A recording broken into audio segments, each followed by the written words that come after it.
اللهم صل على محمد النبي الأمي وعلى آله وسلم.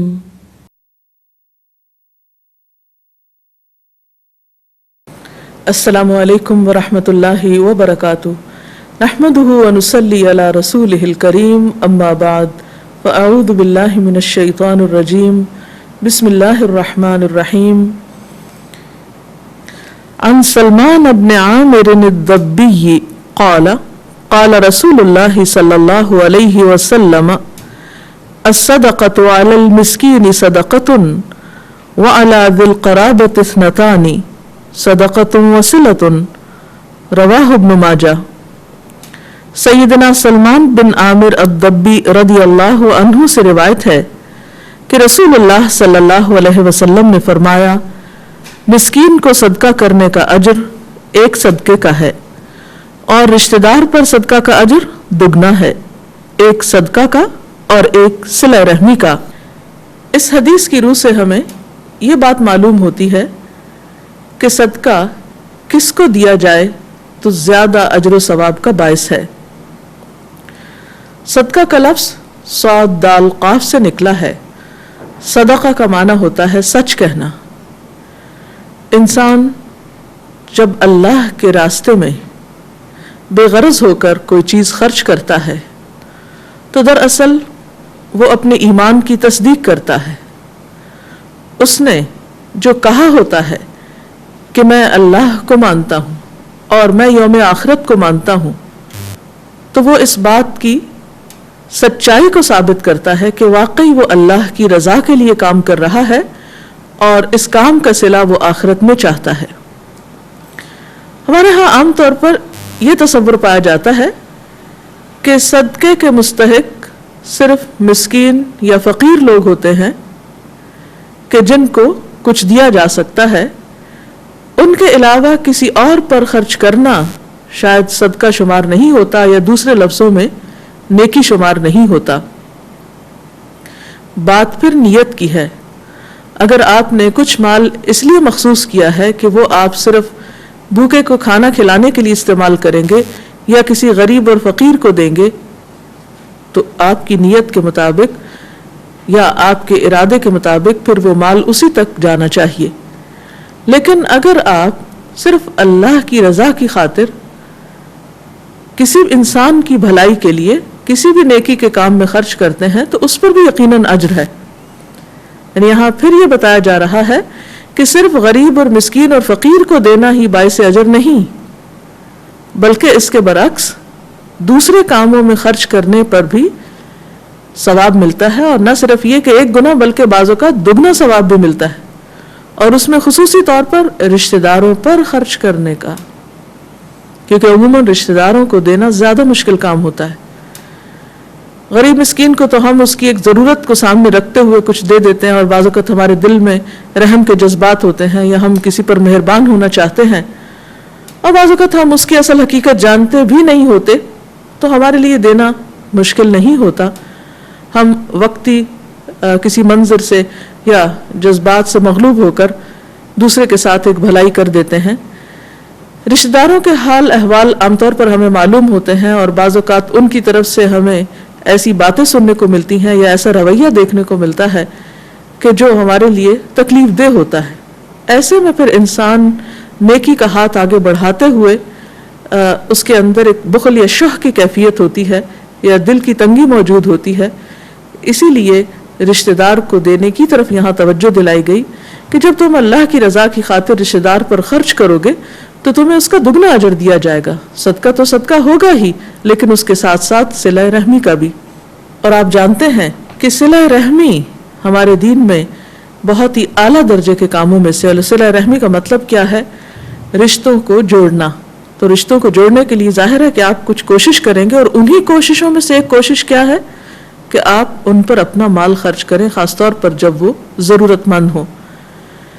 قرآن پاک میں آتا ہے والذین یصلون ما امر اللہ بہ ان یوصل ویخشون ربهم ویخافون سوء الحساب والذین صبروا ابتغاء وجہ ربهم وَأَقَامُوا الصَّلَاةَ وَأَنفَقُوا مِمَّا رَزَقْنَاهُمْ سِرًّا وَعَلَانِيَةً وَيَدْرَؤُونَ بِالْحَسَنَةِ السَّيِّئَةَ أُولَئِكَ لَهُمْ عُقْبَى الدَّارِ جَنَّاتُ عَدْنٍ يَدْخُلُونَهَا وَمَنْ صَلَحَ مِنْ آبَائِهِمْ وَأَزْوَاجِهِمْ وَذُرِّيَّاتِهِمْ وَالْمَلَائِكَةُ يَدْخُلُونَ عَلَيْهِمْ مِنْ كُلِّ بَابٍ سَلَامٌ عَلَيْكُمْ بِمَا صَبَرْتُمْ فَنِعْمَ عُقْبَى الدَّارِ۔ اس کا معنی یہ ہے، اور وہ لوگ جو ان رشتوں کو جوڑتے ہیں جن کے بارے میں اللہ نے حکم دیا کہ انہیں جوڑا جائے، اور اپنے رب سے ڈرتے ہیں اور برے حساب سے ڈرتے ہیں، اور جن کی روش یہ ہوتی ہے کہ اللہ نے جن جن روابط کو برقرار رکھنے کا حکم دیا ہے انہیں برقرار رکھتے ہیں، اپنے رب سے ڈرتے ہیں اور اس بات کا خوف رکھتے ہیں کہ کہیں ان سے بری طرح حساب نہ لے لیا جائے۔ ان کا حال یہ ہوتا ہے کہ اپنے رب کی رضا کے لیے صبر سے کام لیتے ہیں، نماز قائم کرتے ہیں، ہمارے دیے ہوئے رزق میں سے علانیہ اور پوشیدہ خرچ کرتے ہیں، اور برائی کو بھلائی سے دفع کرتے ہیں۔ آخرت کا گھر انہی لوگوں کے لیے ہے، یعنی ایسے باغ جو ان کی ابدی قیام گاہ ہوں گے، وہ خود بھی ان میں داخل ہوں گے، اور ان کے آباء و اجداد اور ان کی بیویوں اور ان کی اولاد میں سے جو جو صالح ہیں وہ بھی ان کے ساتھ وہاں جائیں گے۔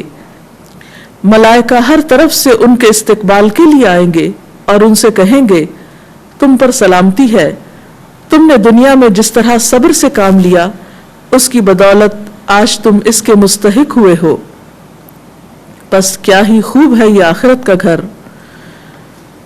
تو ان آیات سے بھی پتہ یہ چلتا ہے کہ صلہ رحمی کرنا، رشتہ داروں کے ساتھ تعلقات اچھے رکھنا اور اچھے تعلقات کے لیے تمام تر کوششیں کرنا اللہ تعالیٰ کے پسندیدہ ترین کاموں میں سے ہے، اور یہ وہی لوگ کر سکتے ہیں جن کے دل میں خدا کا خوف ہو، اور جن کے دل میں یہ ڈر ہو کہ اگر ہم نے رشتہ داروں کے حقوق ادا نہ کیے تو ہم سے بری طرح حساب لیا جائے گا، قیامت کے دن پوچھ ہوگی۔ اور یہ سب کام وہی شخص کر سکتا ہے جس کے اندر صبر اور برداشت ہو، جو نماز پابندی سے ادا کرے، جو اللہ کے دیے ہوئے میں سے کھلے اور چھپے خرچ کرنے کی صلاحیت رکھتا ہو، اور جو برائی کا جواب بھلائی سے دے سکتا ہو۔ وَيَدْرَؤُونَ بِالْحَسَنَةِ السَّيِّئَةَ کہ سیئہ یعنی برائی کا جواب وہ حسنہ نیکی کے ساتھ دیتے ہیں۔ صلہ رحمی بھی جبھی ہو سکتی ہے جب ہم مقابلے کی بجائے برائی کا جواب برائی سے دینے کی بجائے برائی کا جواب بھلائی سے دینے والے ہوں، اور دوسرے کی طرف سے آئی ہوئی تکلیف کو یک طرفہ طور پر معاف کر دینے والے ہوں۔ فرمائے اولئک لہم عقبی الدار، ایسے لوگوں کے لیے آخرت کا گھر ہے، اور وہاں پر نہ صرف یہ کہ وہ خود جائیں گے بلکہ ان کے تمام تر قریبی رشتہ دار بھی ان کے ساتھ ہوں گے۔ دنیا میں عام طور پر انسان اسی وقت زیادہ انجوائے کرتا ہے جب کسی جگہ پر اس کے خون کے رشتے اور اس کے قریبی دوست احباب بھی اس کے ساتھ ہوتے ہیں، اور پھر ان کو خصوصی سلام بھجوایا جائے گا، اور اس کی وجہ یہ بتائی جائے گی کہ بما صبرتم، کیونکہ تم نے صبر کیا، کیونکہ کسی بھی انسان کے اندر یہ صفات اس وقت تک آ ہی نہیں سکتی جب تک اس کے اندر صبر و برداشت نہ ہو۔ فنعم عقبی الدار، تو آخرت کا گھر کتنا اچھا ہے۔ تو وہ اچھا گھر، وہ پرامن گھر، وہ جنت کی بستی انہی لوگوں کے لیے ہے جو دنیا میں یک طرفہ طور پر بھلائی کرنے کے اہل ہوں۔ تو یہاں پر بھی خصوصی طور پر جو بات ہمیں بتائی جا رہی ہے اور جس کی طرف متوجہ کیا جا رہا ہے وہ یہ کہ رشتہ دار کو دینے پر تمہیں دگنا اجر ملے گا۔ اس سلسلے میں اگر مزید کوئی چیز آپ کے ذہن میں ہے تو آپ پوچھ سکتے ہیں۔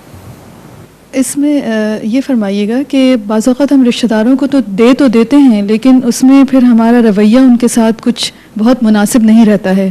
ہم چاہتے ہیں کہ وہ ہمارا احسان مانیں، اور ہمیں یہ چیز بہت اچھی لگتی ہے کہ پھر وہ ہم دوسرے لوگوں کو بھی بتائیں کہ ہم نے ان کو کیا دیا ہے۔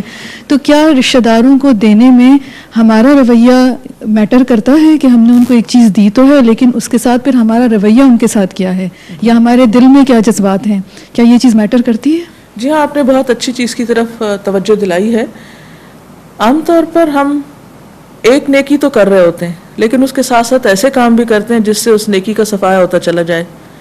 یعنی بعض اوقات ہم اس وسعت قلبی کا مظاہرہ تو کرتے ہیں کہ رشتہ داروں پر احسان کیا جائے، ان کو سب سے پہلے ان کا خیال رکھا جائے، ان کی ضروریات پوری کی جائے، لیکن اس کے ساتھ ساتھ اس نیکی کا صفایا کس طرح کرتے ہیں؟ احسان جتا کر، اذیت دے کر، یا ایسا ایٹیٹیوڈ ان کے ساتھ رکھ کر کہ جو ان کے لیے تکلیف دہ ہو۔ تو نیکی کرنے کے بعد نیکی کو جتانا نیکی نہ کرنے سے زیادہ نقصان دہ چیز ہے۔ یعنی ایک شخص نیکی کرتا ہی نہیں، وہ بھی غلط کر رہا ہے، لیکن جو شخص نیکی کرنے کے بعد اس کو جتاتا ہے یا دوسروں کو تکلیف دیتا ہے کسی بھی طریقے سے، خاص صلے کی توقع رکھ کے، یا پھر تعریف کی توقع رکھ کے، یا شکریہ کی توقع رکھ کے، یا پھر احسان جتا کر، یا دکھاوا کر کے، یا دوسروں کے سامنے اس کو ذکر کر کے، تو یہ تمام چیزیں نیکی نہ کرنے سے کہیں زیادہ بدتر ہیں اور کہیں زیادہ انسان کے لیے نقصان دہ ہیں۔ قیامت کے دن اللہ تعالیٰ اس شخص کی طرف دیکھے گا بھی نہیں، اس سے بات بھی نہیں کرے گا جو دوسروں پر احسان کر کے پھر اس احسان کا ذکر کرتا رہے اور احسان جتائے اور نیکی کا بار بار تذکرہ کرے اور اس شخص کو ذلیل و رسوا کرے۔ تو یہ چیز اور یہ اخلاق انتہائی ناپسندیدہ ہے۔ جی آپ کہیے۔ جی میں انہی کی بات کو آگے بڑھاتے ہوئے تھوڑا سا مزید اس اینگل سے ایک دوسرے اینگل سے پوچھنا چاہوں گی کہ بعض اوقات جب ہم رشتہ داروں کے ساتھ نیکی کرتے ہیں اور وہ جواباً تکلیف دینے والے بن جاتے ہیں یا تکلیف دیتے ہیں ہمیں، تو اس وقت انسان کا دل بہت دکھتا ہے اور پھر مزید ان کے ساتھ اچھائی کرنے کا دل نہیں چاہتا۔ تو اس وقت انسان کو ہمیں کیا کرنا چاہیے کہ جو چیز ہمیں باندھ کے رکھے نیکی کرنے کے اوپر؟ جو چیز انسان کی نیکی میں استقامت پیدا کرتی ہے اور ہر حال میں اس کو نیکی کرنے پر مجبور کرتی ہے، وہ اللہ تعالیٰ کے ساتھ مضبوط تعلق ہے اور اللہ کی خاطر کوئی بھی کام کرنے کا جذبہ ہے، اور آخرت میں اللہ کی رحمت اور اس کے فضل کا مستحق ہونے کا شوق ہے۔ تو یہ چیز جتنی زیادہ ایک انسان کے اندر مضبوط ہوگی، اتنی زیادہ اس کے لیے تکلیف دہ حالات میں بھی نیکی کرنا آسان ہو جائے گا۔ اگرچہ ہم سب انسان ہیں اور یہ ممکن نہیں کہ ہمارے اندر کے انسانی جذبات جو ہیں وہ ختم ہو جائیں اور ہمیں کسی کی بات کا دکھ نہ ہو یا تکلیف نہ پہنچے، یا پھر ہمارے اندر وہ کیفیت نہ آئے کہ ہمارے دل میں گھٹن کسی جو پیدا ہو جاتی ہے۔ شیطان کا کام تو وسوسے ڈالنا ہے اور وہ فساد اور پھوٹ بھی ڈلواتا ہے، اور بعض اوقات کسی دوسرے کی چھوٹی سی بات کو بہت بڑا بنا کر دکھاتا ہے اور ایک بالکل ساری سوچ کو منفی کر دیتا ہے۔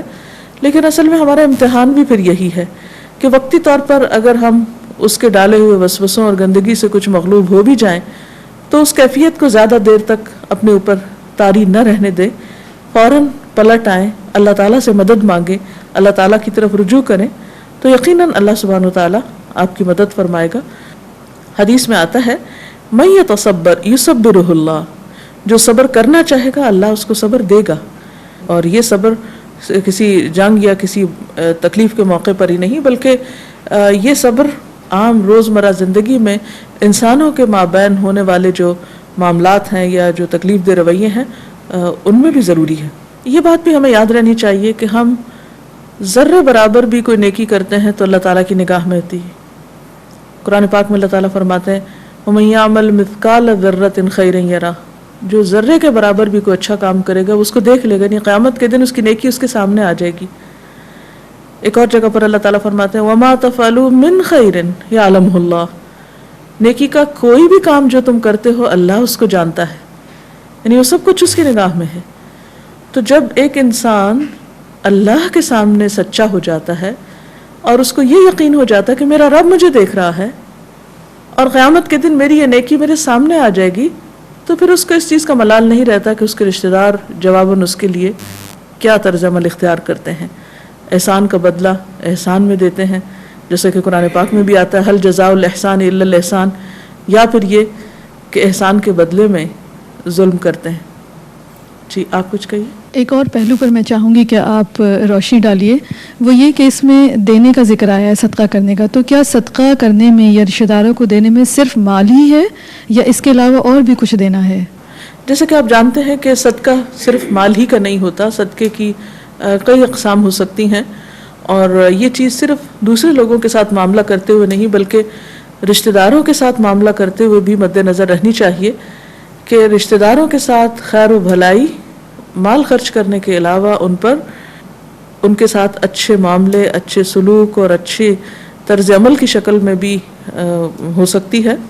مثلاً قرآن پاک میں آتا ہے کہ اگر رشتہ دار تم سے مال کا مطالبہ کرتے ہیں اور تم دینے کی پوزیشن میں نہیں ہو، وَإِمَّا تَعْرِضَنَّ عَنْهُمُ ابْتِغَاءَ رَحْمَةِ رَبِّكَ تَرْجُوهَا فَقُلْ لَهُمْ قَوْلًا مَيْسُورًا، کہ اگر تم ان سے اعراض برت رہے ہو کہ تم ان کے اوپر ابھی احسان نہیں کر سکتے کیونکہ ابھی تم خود کچھ نہیں رکھتے، تم ابھی اپنے رب کی رحمت کی امیدوار ہو، تو پھر تم ان کو نرم بات کہہ دو.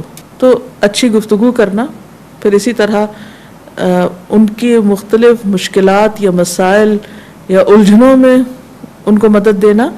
یا اس کے علاوہ اگر رشتہ داروں میں کوئی ایسے بچے ہیں جن کی صحیح رہنمائی کی جانی چاہیے، یا وہ کسی ایسی عادت کا شکار ہو رہے ہیں کہ جس سے انہیں نکالنے میں ان کے والدین کو مدد دینی چاہیے، کیونکہ عام طور پر ہم ایک دوسرے پہ تنقید تو بہت کرتے ہیں، بیٹھ کے باتیں بھی بنا لیتے ہیں کہ فلاں کا بچہ بگڑ رہا ہے یا فلاں کے گھر میں یہ مشکل ہے، لیکن عموماً آگے بڑھ کر اس کی مدد نہیں کرتے. تو ایسے تکلیف دہ پریشان کن مواقع پر ان کی مدد کرنا یہ بھی ایک صدقہ ہے. اسی طرح اگر کسی کو علم کی ضرورت ہے یا کسی اچھے مشورے یا کاؤنسلنگ کی ضرورت ہے یا کسی ذہنی پریشانی میں اس کی الجھن دور کرنے کی ضرورت ہے، تو یہ نیکی کے تمام کام صدقہ شمار ہوں گے. اور عام طور پر ہم رشتہ داروں کے ساتھ یہ احسان زیادہ کر سکتے ہیں کیونکہ ہم ان کے حالات سے دوسرے لوگوں کی نسبت عموماً زیادہ واقف ہوتے ہیں، اور خصوصی طور پر اگر ادھر سے ہمارے ساتھ کوئی بھلائی نہ ہو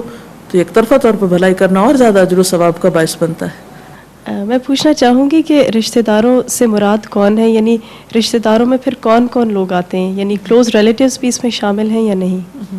سب لوگ آتے ہیں جن کے ساتھ ہمارا خون کا رشتہ ہے یا سسرال کا رشتہ ہے، یعنی نسب کا رشتہ ہے یا سحر کا رشتہ ہے، وہ تمام لوگ اس میں آ جاتے ہیں.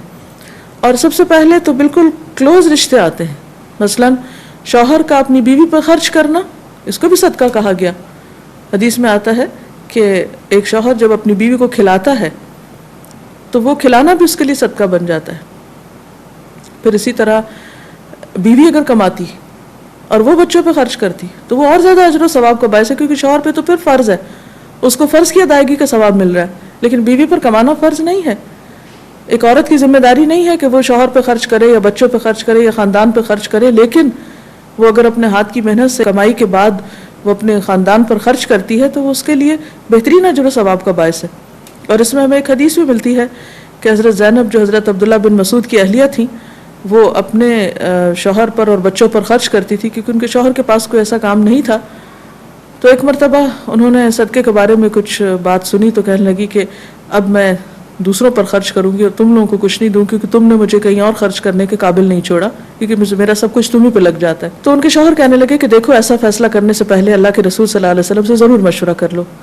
تو بہرحال وہ پہنچتی ہیں آپ صلی اللہ علیہ وسلم کے پاس، دروازے پر حضرت بلال کو پاتی تو حضرت بلال سے کہتی ہیں کہ جاؤ میرا یہ سوال پوچھ کر آؤ، اور یہ کہ میرا نام نہیں بتانا. جو وہ پوچھنے کے لیے جاتے ہیں تو آپ صلی اللہ علیہ وسلم پوچھتے ہیں کہ کون زینب ہیں، تو وہ ان کو بتاتے ہیں کہ عبداللہ بن مسعود کی اہلیہ ہیں، اور پھر وہ سوال دہراتے ہیں تو آپ بتاتے ہیں کہ تمہارا اپنے شوہر اور بچوں پر خرچ کرنا جو ہے یہ افضل صدقہ ہے. تو اسی طرح اگر ہم اپنے بہن بھائیوں کو دیتے ہیں یا اپنے شوہر کے بہن بھائیوں کو دیتے ہیں تو یہ تمام چیزیں جو ہیں وہ نیکی میں شمار ہوتی ہیں. یعنی گویا صدقہ دوسرا نام ہے نیکی کرنے کا، یعنی نیکی کا لفظ جو ہے اگر آپ اس کے لیے استعمال کریں تو آپ کر سکتے ہیں. تو قریب رشتہ داروں میں اپنے بچوں کو کما کر دینا، اپنے ہاتھ کی کمائی سے کسی پر خرچ کرنا، اپنے والدین کو دینا، وہ بھی اجر و ثواب کا باعث ہے. اگرچہ ہم اس کو اس طرح نہیں کہیں گے کہ جیسے کسی مسکین کو دینا اور والدین کو دینا ایک برابر نہیں. مسکین پر خرچ کرنے کا اپنا اجر و ثواب ہے اور والدین پر خرچ کرنے کا اپنا اجر و ثواب ہے. اعلیٰ ترین نیکیوں میں سے ہے. ایک حدیث میں تو آتا ہے انت و مالک لابیک کا، تم اور تمہارا مال تمہارے باپ کے ہو، یعنی تم بھی ان کی کمائی اور تمہارا مال بھی ان کی کمائی شمار ہوگا، یعنی ان کا اتنا حق ہے تمہارے مال کے اندر. اور ویسے بھی ہے کہ جیسے قرآن پاک میں آتا ہے وفی اموالہم حق للسائل والمحروم، کہ ان کے مالوں میں حق ہوتا ہے سوالی کا بھی اور محروم کا بھی. کوئی مانگنے والا ہو یا کوئی بھی کہیں ضرورت مند ہو، بندہ مومن ہر حال میں ہر جگہ خیر و بھلائی کا ذریعہ بن کر پہنچتا ہے. اور دوسروں تک خیر ہی عام کرنے والا اور خیر پہنچانے والا ہوتا ہے۔ یہاں ایک اور چیز بھی ہمارے ذہن میں رہے کہ ہم ہمیشہ اچھا کام کرتے رہیں، خواہ کسی وقت شیطان ہمارے دل میں یہ وسوسہ ڈالے یا حالات ہمیں یہ بتائیں کہ ہمارا وہ کام کسی فائدے میں نہیں جا رہا۔ مثلا ہم دیکھتے ہیں کہ ایک شخص نے یہ ارادہ کیا کہ وہ بہت اچھی قسم کا صدقہ کریں گے، اس کے لیے اس شخص نے رات کے وقت کا انتخاب کیا اور اندھیرے میں چھپ کر دوسروں کو صدقہ کرنے کا سوچا۔ جب ایک رات وہ نکلا تو صدقہ کسی زانیہ کے ہاتھ لگ گیا، دوسری رات نکلا تو کسی چور کے ہاتھ لگ گیا، تیسری رات نکلا تو کسی مالدار شخص کے ہاتھ لگ گیا۔ وہ شخص اس پر بہت پریشان ہوا کہ میں نے تو اچھی نیت کی تھی لیکن میرا صدقہ ہمیشہ ضائع ہو جاتا ہے، یہ اس کے خیال میں۔ لیکن اسے بتایا گیا کہ ہو سکتا ہے کہ تمہارے صدقے کی وجہ سے ایک غلط کام کرنے والی عورت غلط کام چھوڑ دے، ایک چور چوری چھوڑ دے، اور ایک مالدار شخص جس نے مالدار ہوتے ہوئے صدقہ لیا وہ دوسروں کو دینے کی سوچنے لگے۔ تو بات یہ ہے کہ نیکی کبھی بھی رائے گاہ نہیں جاتی، صدقہ کرنا کبھی بھی ضائع نہیں ہوتا۔